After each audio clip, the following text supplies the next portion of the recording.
Esiet sveicināti sestdienā. Klāt raidījums Laimīgs un vesels. Kurš gan no mums ikdienā nav saskāries ar sāpēm locītavās, dažādu traumu gadījumos vai pie lielākas piepūles? Ja sāpes locītavās kādu laiku nepāriet, tad skaidrs, ka nepieciešams meklēt palīdzību pie profesionāļiem. Un te gan jāatzīmē, ka vizīti pie ārsta nevajadzētu atlikt, jo tas var beigties ar locītavu protezēšanu. Kas mums būtu jāzina par sāpēm locītavās, kā tās diagnosticē un ārstē? To noskaidrosim šī raidījuma gaitā. Pacienti pēc palīdzības pie traumatologa ortopēda griežas ar sāpēm. Nākošais iemesls varētu būt, ka iemesls ir kustība ierobežojums. Pacients pazaudē funkciju, izkrīt funkcija. Cilvēks nevar darīt to, ko viņš kas ir ieraksts. Ir virkne saslimšanu, kurās ceļš sākuma stadijās miera stāvoklī, un ja mēs neko nedarām, nerada nekādas sūdzības. Un tad, kad mēs mēģinām kaut ko darīt, vai mēs mēģinām sportot, vai mēs mēģinām darīt ikdienišķas aktivitātes, mēs saprotam, ka mēs nevaram izdarīt ierastās kustības. Katrai locītavai var būt savs iemesls, katrā vecumā ir cits iemesls. Sūdzības var būt pilnīgi atšķirīgas – 20 gados, 30, 50, 80 gados. Kas apvieno visas locītavas sāpes? Tas, ka tur kaut kas nav kārtībā.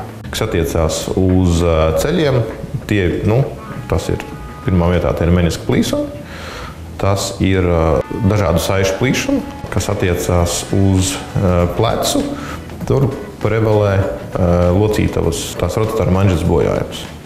Rotatora manžetes bojājums un hronisks Hadora sindroms. Sarunas gaitā ārstam, traumatologam, ortopēdam, uzklausot gan jūsu sūdzības, gan apskatot jūs klīniski, jau būs priekšstats par sāpju iemeslu. Taču, lai precizētu diagnozi un sastādītu efektīvāko ārstēšanas plānu, būs jāveic arī diagnostiskie izmeklējumi. Kā pirmais vienmēr būs rentgens. Pacients ierodās pie ārsta, viņš izstāsta savas sūdzības. Ārsts mērķtiecīgi izjautā, cenšoties noskaidrot diagnozi jau pirms jebkura izmeklējuma.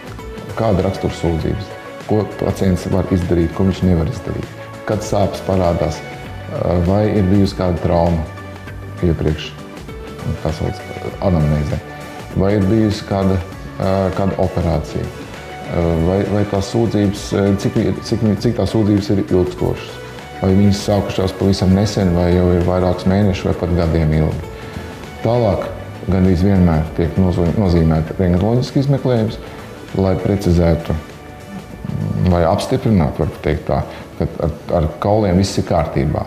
Ja nepieciešama ir tālāka mīksto audu izmeklēšana, tad pacientam ekonomiski izdevīgākais un visātrāk paveicamais mīksto audu izmeklējums būs sonogrāfija. Tā ir taisnība, ka lielākā daļā gadījumu no locītavu un arī mīksto audu bojājumiem, kas var būt gan akūtas traumas, gan arī hronisku slimību pāsinājuma rezultātā, kā pirmā metode ļoti bieži ir tieši ultrasonogrāfija. Viņa brīnišķīgi spēja sniegt to informāciju, kas ir nepieciešama tālākās ārstēšanas plānošanai. Un pirmais, galvenais moments ir, vai ir bojājums, vai ir iekaisums.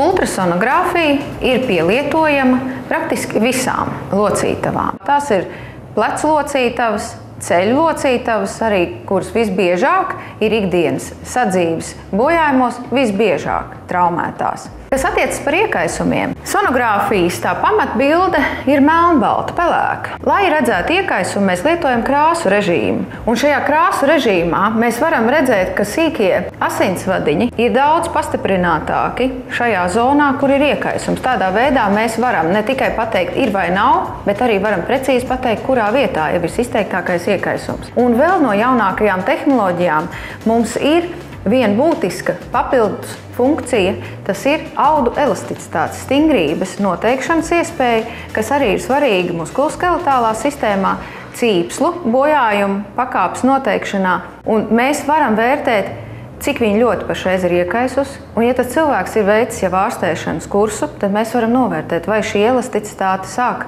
kļūt pareizi, atkal šī cīpsla kļūst stingrāka. Un vēl tātad mums ir iespēja skatīties ļoti detalizēti, ļoti virspusēji struktūras. Šeit šis attālums ir tikai 1,5 centimetrs no ādas, kurā mēs spējam detalizēti novērtēt gandrīz līdz šūnu, līdz atsevišķu šķiedru līmenim, kas tad ir noticis. Sonogrāfiju var veikt arī mazajām locītavām, piemēram, pirkstiem, izmantojot mazo hokeja nūjas tipa sonoskopa galviņu.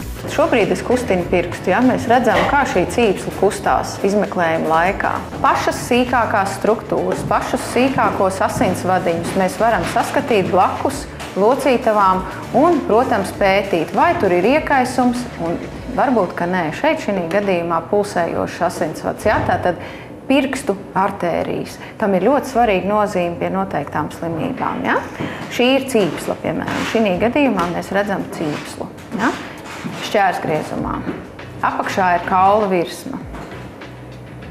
Ja? Līdz sīkām detaļām. Un pievērsiet uzmanību, mēs skatāmies tikai 1 centimetra dziļumā pašreiz, ļoti sekli. Taču, kā atzīst ārsti, visinformatīvākais locītavu izmeklējums tomēr ir magnētiskā rezonanse. Tātad, ja mēs esam izmeklējuši kaulus rengenā, mēs nevaram atrast nekādu patoloģiju. Tālāk mums ir jāizmeklē mīkstie audi, mīkstās struktūras. Kas tās ir? Tās ir locītavas skrimšļa slānis, meniski, kas arī skrimslas, tikai drusciņi cits konsistences, locītavas somiņi, saites. Tamdēļ mēs nozīmējam gandrīz vienmēr magnētisko rezonanci. Piemēram, tūlītās sāksies maratona sezona, ja, ir tāda virkne tādi stresa lūzumi. Jebkuri, kas skrien maratonu, kas saskārušies, kas ilgu laiku neko nedara, pēkšņi izdomā paskriet, viņi ar to ir saskārušies. Tas pārslodzes rezultātā notiek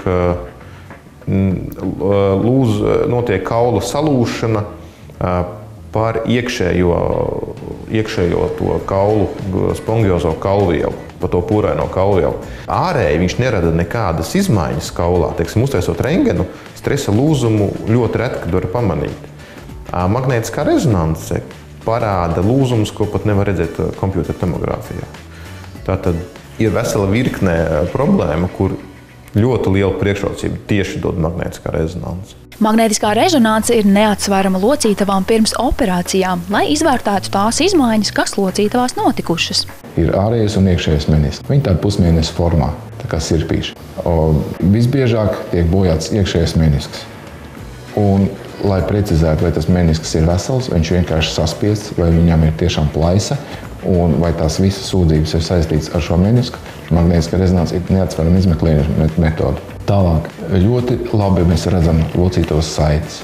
Visas 4, gan iekšējā, gan ārējā sānu saite, gan arī abas krustveida saites ļoti labi magnētiskā rezonancē parādās.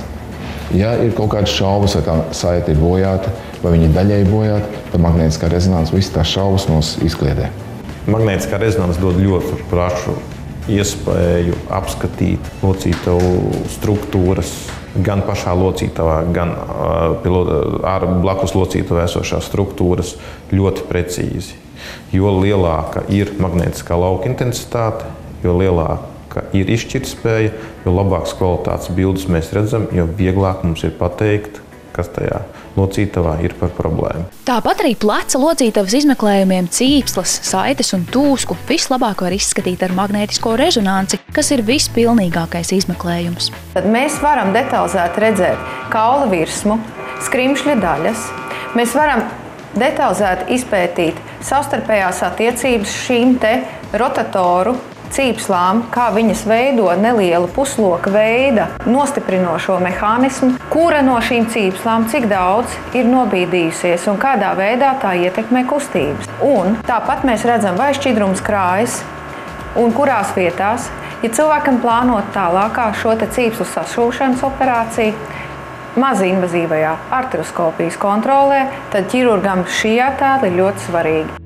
Nereti sāpes ceļos vai neliels iekaisums var tikt konstatēts tikai ar magnētiskās rezonances palīdzību, kurā var redzēt mīksto audu izmainītās struktūras celī. Gļodsomiņas, kurās uzkrājas šķidrums problēmu gadījumos, un jo augstāka būs magnētiskās rezonances iekārtas izšķirtspēja, jo precīzāki dati apstrādē par pacienta veselības stāvokli tiks iegūti. Runājot par 3 Teslu izmeklējumu magnētiskā rezonansē. Tā ir metode, kura izmanto augsta magnētiskā lauka stiprumu, lai varētu iegūt daudz detalizētāku šo ūdeņraža jonu, jeb faktiski ūdens sadaļas molekulu attēlojumu uz ekrāna. Ceļa locītavas bojājumi ļoti bieži skar menisku, kas ir skrimšu struktūras pašā locītavas centrālā daļā. Un tieši pateicoties 3T magnētiskās rezonanses tehnikas augstai izšķirtspējai, mēs varam ļoti detalizēti ieraudzīt arī pat vismazākos plīsumus šajās zonās, kas palīdz tālāk jau plānot nepieciešamo ārstēšanu, iespējams arī operāciju. Galvenais – magnētiskā rezonanse palīdz noskaidrot, vai vajag veikt operāciju vai ne. Ir lietas, kuras var uzsākt ārstēt konservatīvi, un iespējams, ka operācija nebūs vajadzīga. Raidījumu piedāvā Medicīnas sabiedrība ARS un Veselības centrs 4. Raidījumu piedāvā Medicīnas sabiedrība ARS un Veselības centrs 4.